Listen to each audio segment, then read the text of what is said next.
Greetings and welcome back to Gnomoria and to Castlegoat. In the last episode, we created the world. We are in fact world builders. And in this episode, we're going to shape the world, or at least we're going to try to. Or rather, our gnomish avatars are going to try, though whether they're really gnomish avatars or not, I guess is debatable. Perhaps they're more gnomish pets, or maybe even gnomish minions. I mean, they certainly do hop to it when I give the order, but sometimes their discipline is a little bit lacking in Castlegoat at the moment. But soon, hopefully, we will have them forged into a goblin-killing machine, which is both breathtaking and chillingly efficient. But I suppose before we can get to any of that, we're going to need to make some homes for them, and a training ground, and, feed and water them, the little things. Alright then. Now, whilst people are busy hauling things in, and occasionally making something, though not too frequently, because most of them are asleep, lazy buggers. Let's check this out. We've got a basalt chisel, that's all we've got so far. Yaks, someone has actually already milked them, which is great news. And the trees are getting chopped at a fair rate, actually. I'm fairly impressed with how quickly you guys are getting that done. Now, someone in the comments did tell me that the yaks will be fed by hand by the ranchers, or rather by the provisioners in this case. And that is great to know, because I thought they would only be fed by a trough, but apparently no. They will be fed by hand, but they'll only carry one piece of grain each time to the yak in question. Obviously that's not going to be particularly efficient, because the yaks eat a lot. And each time they want to eat, someone's going to have to drop whatever they're doing, go across, grab some grain, carry it over.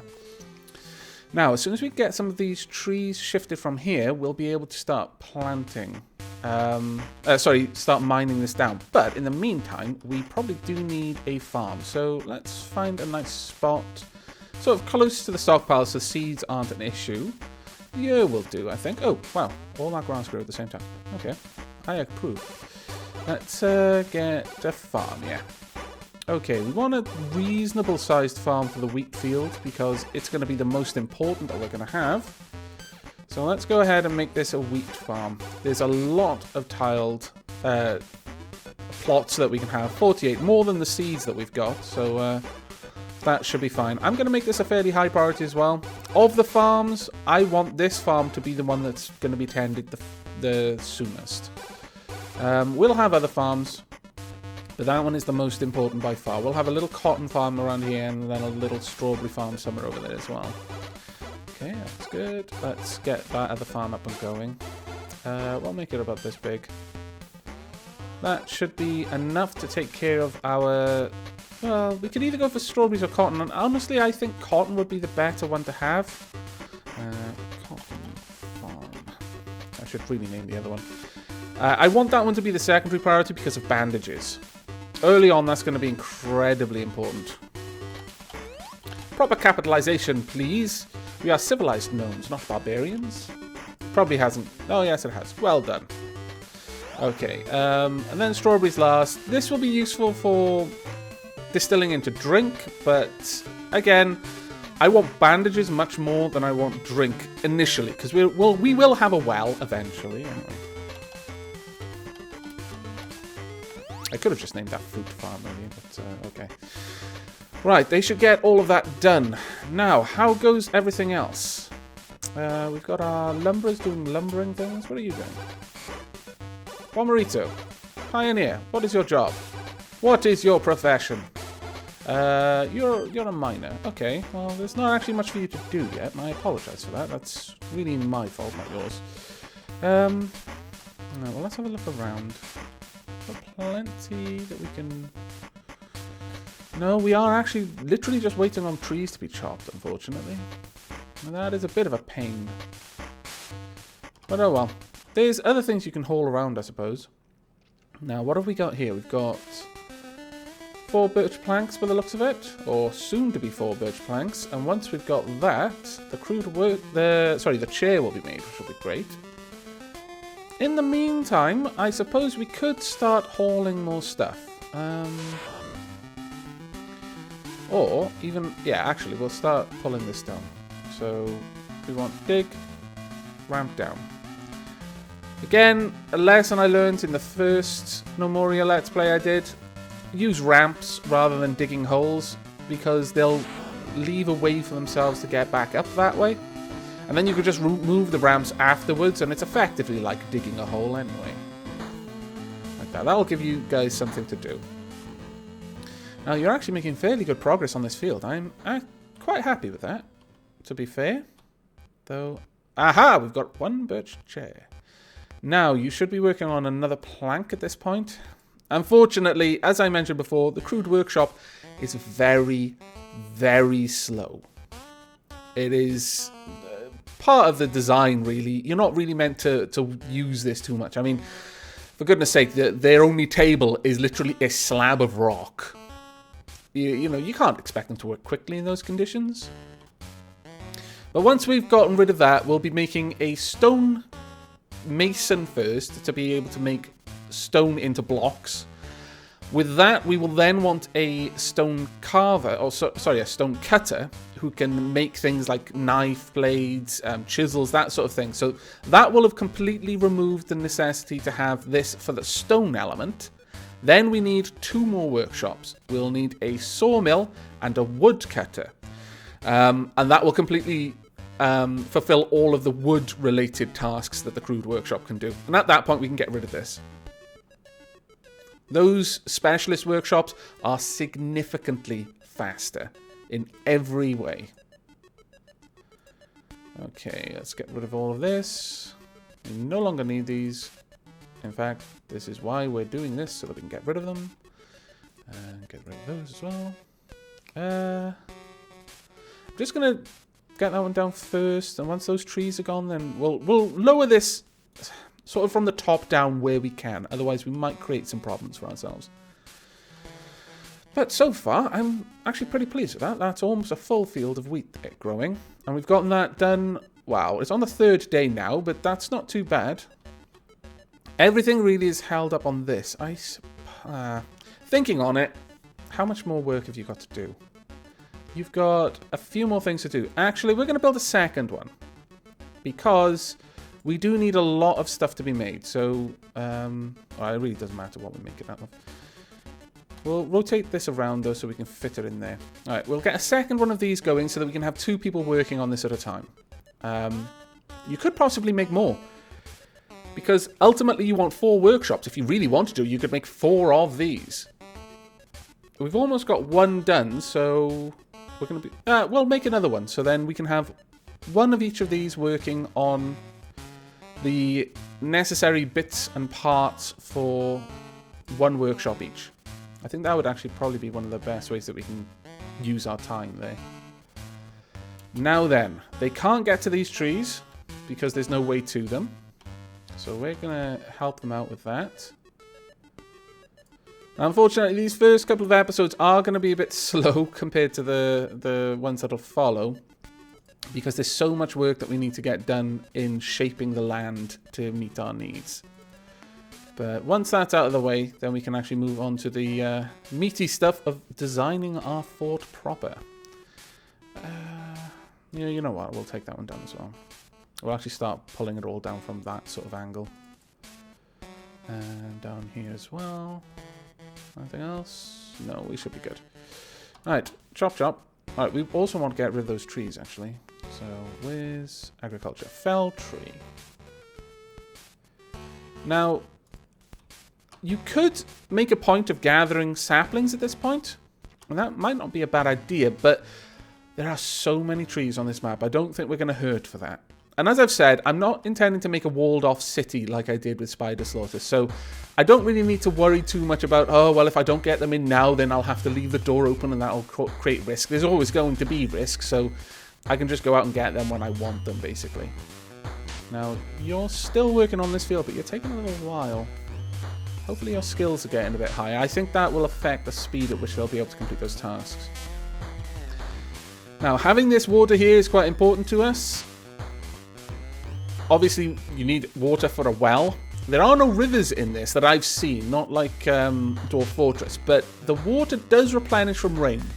So having these pools will actually help, but from what I've seen, you need the water there first.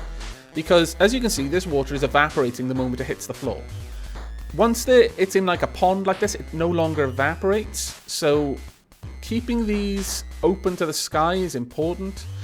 I don't really know if the gnomes do consume the water or whether the well just functions as long as it's got water underneath it. I've not really tested that. I know in Dwarf Fortress it absolutely does, but yeah, remains to be seen if this one works the same way. Now, you've almost finished that, so we want exactly the same thing here. Let's get you going. We want a chisel. Oh, actually, no. We might not want a chisel. Let me double check. Let's go to build workshops. Now, the stone mason chisel, stone cutter chisel as well, okay. Sawmill is going to require saw blade, and that comes from the stone cutter. And then the carpenter requires a chisel. Okay, so we can make the carpenter and we can make the stone cutter in these ones. Okay. Perhaps I should have looked at that first because it doesn't look like we're actually going to need this second one. But what I can do instead is you can make both chisels that we need, and you can also make we'll cancel those because I want to expressly say what it's going to be made of. We'll use pine for this. And then 2 chairs. The chairs will be made from whatever planks are available. And I'll move one of them up so that it's there, so they'll make the chairs as the planks become available to them. Yeah, that'll do. Or, well, because we're going to have lots of planks available now, I might want to wait for that. These are all going to be made out of pine anyway, so that'll work. But over here, might not be. Oh, actually, I guess it will. What I was wondering is, things get a little bit screwy, or they used to, if you tried to make them of multiple types of materials. Like, you'd get a chair and it would need 4 planks, and you might grab 2 planks from a birch, 2 planks from a pine, and it would be a little bit odd. But I'm not sure if that has been fixed. I know there were plans for making it so that you couldn't mix the materials for a single object. But there we go. That'll be all of the planks required. So at the very least, people actually can now start chopping the pine logs down into planks for us. Right then. Well, the field is almost finished for the cotton farm. Now, you'll tend to find that you'll have a ridiculous amount of cotton seeds and strawberry seeds simply because you can forage those. The wheat, not so much. You can't get that from the environment. You're actually making good work on this. Okay. Well, for the next couple of minutes, it looks like we're just going to be waiting on these guys to chop things down and make planks. Though you actually might be fairly close to finishing this. Let me just double check. No, you've got 2 more planks to go. So what I'm going to do is I'm going to designate this area to be leveled and come back when there's something to report. Hurrah! Look at this! We now have a chisel, a birch chair, and a pine workshop. Science! We are improving! Okay, now we need to build our first workshop, which, of course, will be the stone mason so that we can make blocks. So, we've got 3 chisels at the moment, 1 chair and 1 workshop. We can be quite specific since we know what we've got. We'll use the birch chair, the pine workshop, and, well, the basalt chisel. Now, I'm not sure if the chisel is going to be displayed. If it does, it should be a dark chisel. The birch chair should be a light colour, and the pine workshop should be a dark colour. So we'll see if this all works out the way it's meant to. It will, I know, but you don't, perhaps. So, okay. My awesome moment of victory has been spoiled by the fact that everyone is asleep on the floor. Well, soon we're going to be able to get them inside. In fact, I'm going to make that a bit of a priority and start digging down ramps up here, because we very much want our gnomes to have proper beds. It will not do them sleeping on the floor. So let's carve this down where we can. Like so. And we should be good. Aha! You're building it! Fantastic. Now, how much stone have we got? I don't think we've got too much, honestly. In fact, we've got none down here, so we definitely do need to add some stone cutting tasks up the very top. Oh, we've got loads. Okay. I'll add a little bit more just for the sake of it. Just so that we can be sure we've got quite a bit. There we go. Now, it's going to be a bit of a potch for them because they're going to have to haul it down here. But, well, you know. The life of a gnome is not an easy one. They knew that when they came here. Okay. Now, hopefully people are starting to wake up a little bit. And we've actually got our strawberry farm almost planted. So that's actually pretty good. And because of the stuff we've been using from the crates, they can gather this up. And all the seeds we've been using. Now, generally speaking, anything that grows gets stored in a bag. Anything that you manufacture gets stored in a crate. Anything that's perishable, food or drink, or it might just be drink, any liquids get stored in a barrel. Yeah, that's right. I think foods get stored in crates as well. But any liquids get stored in a barrel. Anything organic, saplings, seeds, cotton. I don't think wheat does, because wheat stacks much like dirt does. If we look here, you can see a stack of 16 straw, but I think the grain gets stored. I'm not 100% certain on that, though. I think they can only have one thing in them. I'm not sure. Let's have a look. It might be that it just names it a certain type of bag if only one thing is stored inside, but I'm not certain. Right, now we've actually got this. Now, as you can see here, there are a lot of things that this place makes. It makes chairs. It can actually make that out of 4 stone blocks. In fact, I should probably have kept that in mind and made the chairs here instead of elsewhere. But it can make saw blades. Wait. Damn me! I've made the wrong thing. I've gone ahead and I've made the stonemason. And what I wanted was the stone cutter. Oh, boo. Well, this will always happen. What I can do, though, I'm fairly certain I can just tear this down and get everything back. Trust me. See, it has been a long time since I played this game. But hopefully they'll be able to pull that down and we'll get everything back. You can see the basalt there. I made a basalt chisel, but apparently they got basalt blocks instead. But you know, that's fair enough. All right, once that's pulled down, we'll rebuild a stone cutter. There we go. See a little dark basalt chisel. Now, stone cutter. That's what we need. Yeah, I should have read the tooltip. Cut stone into blocks. Read the instructions. Noob mistake.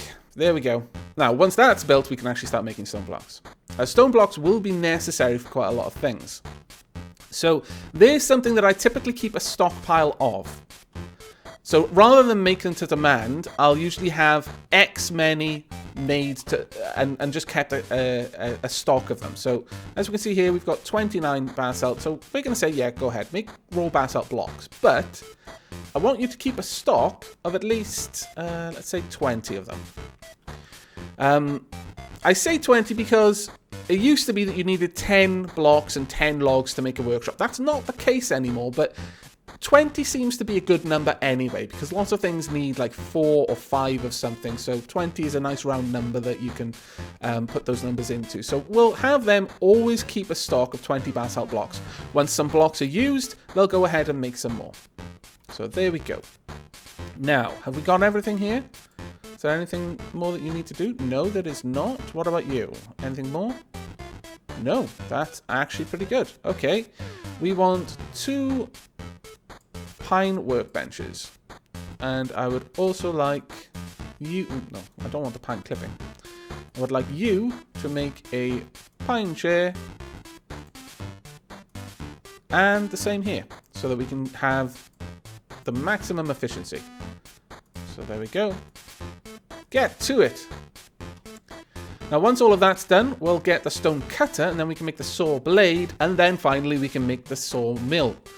At that point, we can actually make the carpenter's shop. And just to be contrary, I think I'll make it from as much stone as I possibly can. Because, yeah. Okay. What are you doing here? Have you got that? No. Task craft item is still there. Okay, so we're on the 4th day, and we really haven't got that much done.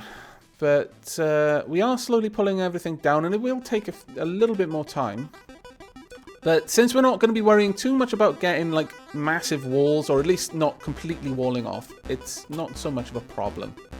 But that does actually bring up something I wanted to do. Now, the way that the militaries work, now this did change just towards the end of Spider Slaughter, but whereas in the very beginning, a military squad had to have a specific perk. I'll show you now. We go to formations and positions and uniforms. We've only got one uniform at the moment called plate mail. That's very wishful thinking. We've also then got the position basic soldier, which uses the plate mail. And this has a certain amount of things that you can set. We want them to pursue lost targets. We don't want them to maintain a distance. That's more useful for people with ranged weapons. Retreat if bleeding. So if they're bleeding, back out of the fight to go get a bandage. Retreat to equip uniform. If something breaks. Now this is glorious. Because so many people died in the middle of a fight because their breastplate broke. And then they were fighting without a breastplate. And someone would just bite their heart. Oh, those ogres. But, so if that happens here, they'll back out. They'll try and go get another breastplate and then return. Also retreat to refill ammo. Quite useful. Not really useful in this particular one because it's not a ranged one, so we'll turn that off. But assist squad leader. If the squad leader comes under attack, I want everyone in the squad to drop what they're doing and book it over to where the squad leader is and help them. But this is the part that I wanted to talk about. The perk. There used to be one called Militia. It was either in here or in the formations, which I'll get to in a moment. But they're more or less the same thing. A formation can have a perk, and so can a specific position within the formation. Now, as you can see, some of these things do give you different attacks, different sort of benefits. Like this one will give you an increased vision range if that person is wielding a torch. Sharpshooter, range damage is increased with distance, things like that. Disarm, they'll go for arms and hands rather than just anywhere on the body. Knock them down, they'll go for feet. But it used to be that there was a perk that would be Militia, which would mean that when the soldier didn't have something military to do, they'd go and do a normal job, whatever that was. But now, all soldiers are by default Militia. If they don't have something to do with their military, like training or fighting, they will do whatever their normal job is. So they can be in the military and have a normal, like a pioneer or a provisioner set for them. Now, for soldiers, I always want them to disarm, because if you can knock the weapon out of your enemy's hand, then it's just a lot easier for you. It does mean that if the enemy doesn't have a weapon, it's not going to be as useful against them, but generally things do more damage with their fists than they do with their feet or their teeth, though sometimes you would wonder the amount of gnomes that die from having their throat bit. Basic formation, there's 5 gnomes, that's the maximum for a squad. We want them to defend gnomes, so if any gnome comes under attack, try to help them if you're in the military. Avoid enemies is useful for things like archers, again, so that they try to stay out of direct combat if possible. Perform attack orders just means that they'll respond to a call to arms. And again, the perk for the formation, different things. Increase movement speed for each vacant position. Keep your eyes open, increase vision range for each active position. Shield wall, increased block chance and block rate. We don't have shields. Best defense, increased melee weapon damage for each member with a melee weapon. So if you had 5 people in the squad with melee weapons, that would be pretty cool. If you only had 1 person in the squad with a melee weapon, probably a bit wasted. Firing squad, increased ranged weapon damage for everyone with a ranged weapon. But what we want is keep your eyes open, because we are going to be filling all of these up. But they're not going to necessarily be armed. Now, new squad. And gloriously, we'll get randomized names, which I love. The Watched Fortifications. That actually sounds like a really good name for a ranged squad. But we're not going to have those for a little while, so they can be our basic formation. And everyone is going to be in the military. I'm sorry, but Castlegoat is not as free and easy as Spider Slaughter. Castlegoat is more of a Spartan community. You are in the military by virtue of being in Castlegoat. There's no, you can serve for a term and then you get to be a citizen. No, you are a soldier. You know, if I make a call, what is your profession? The first answer will be soldier. The second answer will be provisioner or pioneer. Right, so that's one squad. We're going to need another because we've got 9 gnomes. So who have we got? The Gory Knitters. That conjures images of people knitting with their fallen enemies' intestines, and I think that's glorious. Well done. In fact, I'm going to move Aavak into that squad. That's going to be amazing. Only he's going to die really soon. But, wow. It looks like this... Actually, can we make this a squad? All yes, this will be the Valkyrie squad. All the lady gnomes in the fort will be in this squad. And Aavak's going back to the other one. Though I'm sure he would like to stay with the with that squad. But no. Let's get Aavak up there. And Bomberito as well. Okay, now, if you notice, they've got little S's next to them. You can't see it on Dapper McJester, but everyone else. So yeah, we've got everyone in the military. So we've got the watched fortifications and the gory knitters. Fantastic. There are no enemies on the map, which is always good to see. And they're idle, so you know what? Just mill about, do your own thing. When the time comes for a fight, they are going to all get involved. And that is a good thing, because currently we've got 2 people with axes and 2 people with picks. Now, also, we do have some armor on the map, or we should. We should have a sword and we should have a shield, I think. Let me, sorry, a sword and a breastplate and a helmet. Let me just double check that. You can be quite specific with the uniforms. Honestly, I'm going to say, I'm going to make a new uniform for this. Let's see. The Hard Times uniform is going to be just wear whatever you can. Equip whatever you can. I do want, well, I don't know. I could say just grab anything, but they could end up grabbing literally anything. But, well, we'll go with that, I suppose. Actually, no, we want the weapon in the left. I can't remember.